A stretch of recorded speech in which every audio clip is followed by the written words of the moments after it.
आज सांबादिक सम्मिलन कराई आमर जो अनंत दलाई नोडाल सरकारी हाईस्कल रे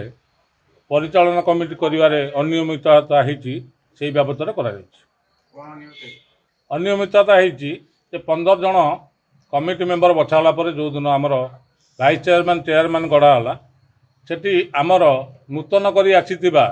हेडमिस्ट्रेस सरिता मिश्र सरकार गाइडलाइन की टोटाली डेविएशन करी गोटे अनामधेय रिटायर्ड टीचर जी कि आम गाँव नुह ना आम पंचायत नुह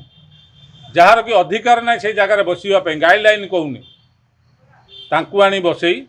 तांकर निर्देशन सी मुख्य परिचालक हेले निर्वाचन तांकर द्वारा टोटाली मानुपुलेट करी जोटिकी भाइस चेयरमैन समस्त सभ्यंकर सहमति हाथ टेकी करागला किंतु जेतेबेले सभापति चयन करने समस्त सभ्य जिद अटल रहिले जे आमे हाथ टेकबू सेठी हेडमिस्ट्रेस एवं से जो टीचर आसी चतुर्भुज साहू जबरदस्ती गोटा भोटिंग प्रक्रिया कले जो भोटिंग प्रक्रिया रे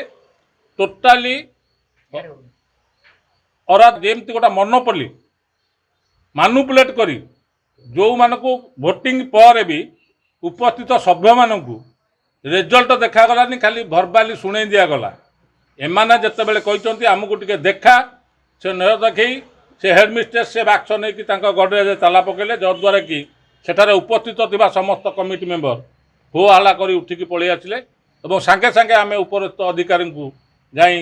एप्लिकेशन देलु और से आमको टाइम देते 7 दिन भितर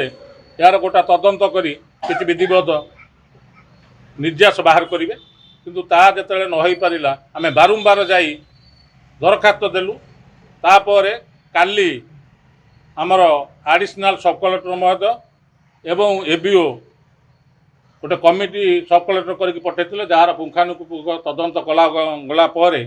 से रिजल्ट रु बाहरला जे तांकर रेजुलेशन लिखाई विजय महापात्र 8 खंड भोट पाइथिबा बेले अरगित सेठी 6 खंड भोट पाइचंती जेतेबेले मगा है कि भोट कागज गणा गला सेठी टोटाली 5-6टारे डबल राइट मराई जहाँकि नाकचरे गणाजिब यही भाया जो मानुपुलेट करा जाइछि ताकू आमे दृढ़ हस्तर निंदा करूचु एवं आमे दाबी करूचु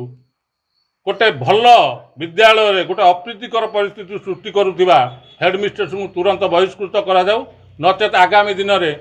आमे राजरास्ता को ओह्लैबू प्रशासन से दायी रही प्रशासन को लेखिकी देचु एवं पुनर्बार भी अनुरोध करुचु प्रशासन या तुरंत गोटे विहित कार्यानुष्ठान नहीं आमको न्याय प्रदान करंतु नचेत आमे राजरास्ता को ओह्लैबू।